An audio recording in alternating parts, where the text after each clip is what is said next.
আমি যখন বাড়িতে কোনো কাজ করতে যেতাম তখন আমার বাপ আমাকে বলতো, বেটা আমার পরে করিও। গরুটা যদি আমি এক খোঁটা, খোঁটা বুঝেন কিনা জানি না, এক খোঁটা থেকে যখন আর এক খোঁটা নিয়ে যেতাম, এখানে বাঁধা আছে, এখান থেকে খুলে ওখানে নিয়ে যেতাম, তখন আমার বাপ আমাকে বলতেন, বেটা ওটা আমি করব,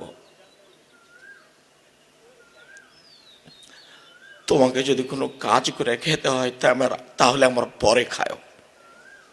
আমার বাপের একটা কথা আমার সারা জীবনকে এক পাল্লায় দিলে সমান হবে না। বেটা যদি তোমাকে কাজ করে খেতে হয় তাহলে আমার পরে খাও। আল্লাহুম্মা গফিরলাহু ওয়ারহামহু, আল্লাহুম্মা গফিরলি আবি উম্মি ওয়ারফা দারজাতাহু ফিল মাহদিন ওয়াবসলাহু ফি কবরিহি ওয়া নাব্বিরলাহু ফিহি। যখন আমার আব্বা টাকা পাঠাতেন ইন্ডিয়া, তখন আমার ছোট বোনকে দিয়ে লিখে নিতেন। লেখা থাকতো সরিষা বিক্রি এত টাকা, কালাই বিক্রি এত টাকা, ধান বিক্রি এত টাকা, মসুরি বিক্রি এত টাকা, মোট 1000 টাকা পাঠালাম। 7-8 দিন যাবৎ আমার এই খেয়াল থাকতো, আমার আব্বা 1000 টাকা জমা করতে অনেক পরিশ্রম করেছে।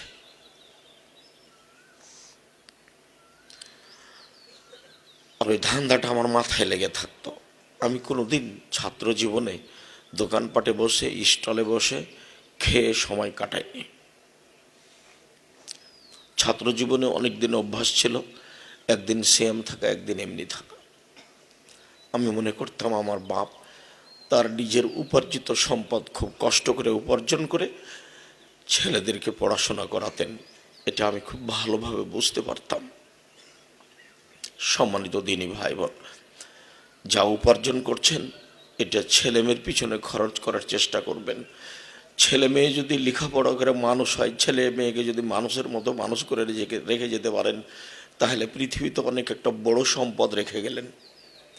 আর টাকা পয়সা রেখে গেলেন, লোন নিয়ে বাড়ি গাড়ি করলেন, মরার পরে আর জানাজাই হয় না, ছেলে মেয়ে সব মারামারি করে ভাগ করে নিল, কি করলাম জীবনে? যার কারণে আল্লাহ রাসূল বলছেন, তুমি তোমার খরচ তোমার ছেলে মেয়ে থেকে শুরু করো, এতে তুমি নেকি পাবা। তুমি তোমার পরিবার থেকে শুরু করো। কোনো সময় মনটা খাটো করবেন না ছেলে মেয়ের পিছনে পয়সা খরচ করার। ছেলে মেয়েকে মানুষ করতে হবে মানুষের মতো মানুষ। 25 থেকে 30 বছর যাবৎ প্রাণপণে চেষ্টা করবেন।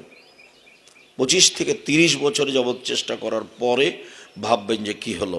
বাচ্চা ভর্তি করে পরের দিনই দেখলেন বাচ্চা দৌড়াদৌড়ি করছে, কিছু শিখেনি, তো মনে করলেন যে আব্দুল রাজ্জাক সাহেবকে ভালোবেসে প্রতিষ্ঠানে ছেলে দিয়েছিলাম, কি শিখলো?